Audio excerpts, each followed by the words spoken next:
Assalamualaikum warahmatullahi wabarakatuh. Selamat pagi, siang, sore, malam kepada dosen pengampu kami yaitu Bu Indri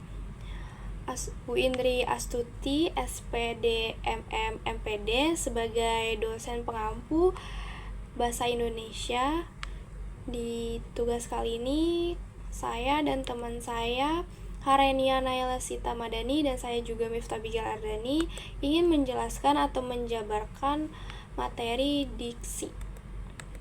Di sini pembahasannya ada 9 pembahasan. Yang pertama adalah latar belakang dari diksi tersebut, terus ada pengertian diksi, jenis-jenis diksi, syarat diksi. Yang poin kelima ada fungsi diksi, yang keenam ada ciri-ciri diksi, yang ketujuh ada kesalahan dalam diksi, yang kedelapan ada majas, dan yang terakhir adalah kesimpulan. Latar belakang dan tujuan dari diksi. Latar belakang dari diksi tersebut ialah diksi merupakan salah satu unsur penting dalam komunikasi, baik lisan maupun tulisan. Pemilihan kata yang tepat membantu menyampaikan pesan secara jelas, efektif, dan sesuai dengan konteksnya. Tujuannya apa sih? Yang pertama itu menjelaskan pengertian dan pentingnya diksi. Yang kedua, menyampaikan kesalahan umum dalam diksi. Yang ketiga itu menyebutkan jenis-jenis diksi dan syaratnya. Yang keempat itu menunjukkan fungsi dan ciri-ciri diksi. Yang terakhir menjelaskan hubungan diksi dengan majas atau gaya bahasa kiasan. Jadi itu tujuan dari kita membahas atau menjabarkan materi diksi tersebut. Pengertian diksi ialah diksi adalah pemilihan kata terhadap bahasa-bahasa yang dikuasai oleh penutur. Aktivitas diksi itu terjadi pada saat penutur sedang bertutur, baik bertutur yang tampak maupun tidak tampak. Wujud bertutur yang misalnya tutur lisan dan tulisan, sedangkan wujud tutur yang tidak tampak karena masih terjadi dalam alam mental adalah berpikir. Diksi dipilah dan dipilih secara selektif oleh penuturnya agar dapat secara efektif mewakili maksud. Diksi adalah pilihan kata yang digunakan seseorang dalam berbicara atau menulis untuk menyampaikan gagasan secara tepat, efektif, dan sesuai dengan situasi serta audiens. Selanjutnya ada jenis diksi.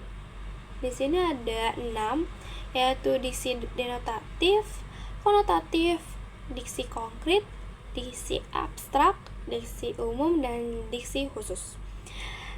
Denotatif ialah kata yang tidak mengandung makna tambahan atau makna tertentu, mengacu pada objek langsung, disebut juga makna harfiah. Contoh kalimat atau katanya yaitu mobil itu berwarna merah. Jadi jelas di sini karena tidak adanya mengandung makna, mobil itu ya memang berwarna merah. Konotatif ialah kata yang mengandung makna tambahan sehingga menimbulkan rasa tertentu. Pemakaian diksi konotatif ini termasuk di dalam pemakaian majas, seperti gulung tikar. Itu kiasan dari penyebutan kata bangkrut. Selanjutnya ada konkret. Kata konkret adalah kata yang mempunyai rujukan berupa objek yang dapat diharapkan oleh panca indera seperti dilihat, dirasakan, dan didengar. Contoh kalimatnya itu meja, buku, pohon, air. Itu kan bisa dilihat secara mata, bisa didengar, bisa dirasakan. Yang keempat itu diksi abstrak. Kata abstrak adalah kata yang mempunyai rujukan berupa konsep atau pengertian. Contoh kata atau kalimatnya itu ada cinta, keadilan, dan kebebasan. Diksi umum, kata yang bersifat umum dan biasa, digunakan dalam percakapan sehari-hari, seperti bunga. Dan diksi khusus, kata yang memiliki makna khusus dan umumnya digunakan dalam konteks ilmiah, teknis, dan khusus. Contohnya tadi kan diksi umumnya bunga. Jadi diksi khususnya ini adalah mawar, melati, anggrek. Jadi bisa dikatakan diksi umum itu kategorinya dan diksi khusus itu jenisnya. Selanjutnya ada syarat diksi. Diksi digunakan sebagai cara untuk menentukan suatu tuturan bahasa.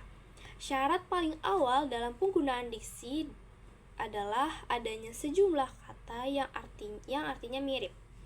Dari beberapa kata tersebut, kemudian dipilih satu kata yang paling tepat untuk mengungkapkan suatu pengertian. Diksi bukanlah sekedar memilih kata mana yang tepat, tetapi juga harus mempertimbangkan kecocokan kata dengan konteksnya. Penggunaan diksi juga harus memperhatikan kaidah makna. Kata harus dipilih sesuai dengan ketepatannya sebagai lambang objek. Pengertian dan konsep. Makna dalam kata yang dipilih harus berhubungan dengan bentuk bahasa dan objek atau sesuatu yang diacunya. Selanjutnya ada fungsi diksi. Di sini ada 6 fungsi diksi. Poin pertama ini menjelaskan makna yang tepat agar pesan mudah dipahami dan tidak disalahartikan atau disalahpahamkan. Yang kedua, menyesuaikan bahasa dengan audiens supaya kata-kata sesuai dengan situasi, usia, dan latar belakang lawan bicara. Yang ketiga, membangun suasana atau emosi. Diksi tertentu bisa menciptakan rasa sedih, bahagia, marah, dan seterusnya. Yang keempat, yaitu mencerminkan gaya bahasa penulis atau pembicara, menunjukkan karakter dan keunikan cara berbicara atau menulis. Yang kelima, menunjukkan tingkat formalitas bahasa, apakah bahasa resmi atau formal ataupun santai, yaitu non formal. Jadi bisa membedakan hal tersebut. Yang keenam yaitu memperindah bahasa, terutama dalam karya sastra, membuat tulisan lebih menarik, puitis, atau simbolik.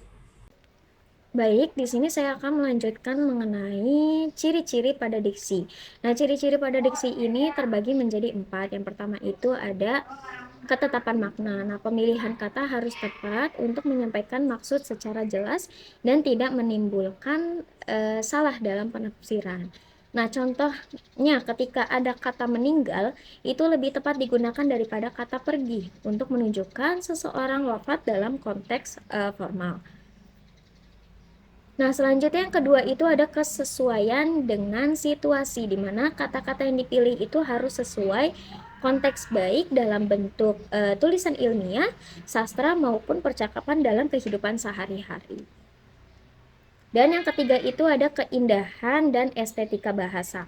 Nah, terutama dalam karya sastra, pemilihan kata yang indah dan puitis sangat diperhatikan untuk menciptakan suasana tertentu. Ketika suasananya sedih, maka kata-katanya harus penuh dengan rasa yang menimbulkan kesedihan, seperti itu.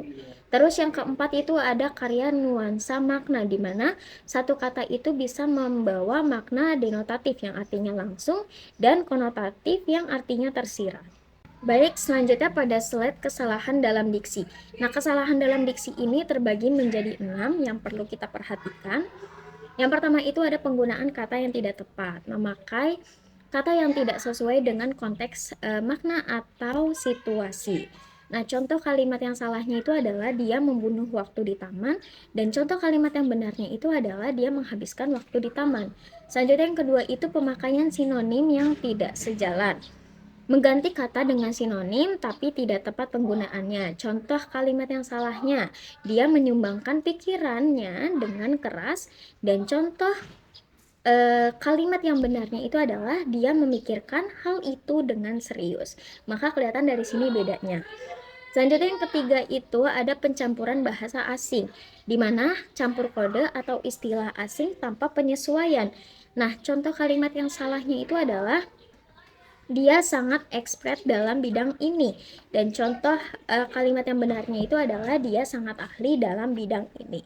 Seperti itu. Selanjutnya yang keempat ada tumpang tindih makna, di mana menggabungkan makna yang maknanya itu sudah saling mencangkup. Nah, contoh kalimat yang salahnya ini adalah ketika kata naik ke atas atau turun ke bawah.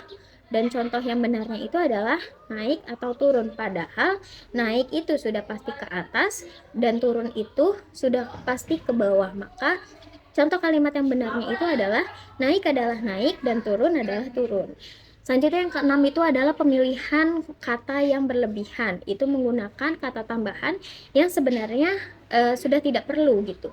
Nah, contoh kalimat yang salahnya adalah sudah sejak dari dulu, dan contoh kalimat yang benarnya itu adalah sejak dulu.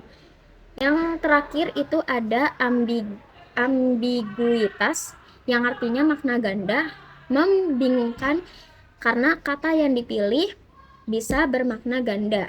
Nah, contoh kalimat yang salahnya itu adalah dia memukul anaknya dengan kayu, dan contoh kalimat yang benarnya adalah dia memukul anaknya memakai sebatang kayu, seperti itu.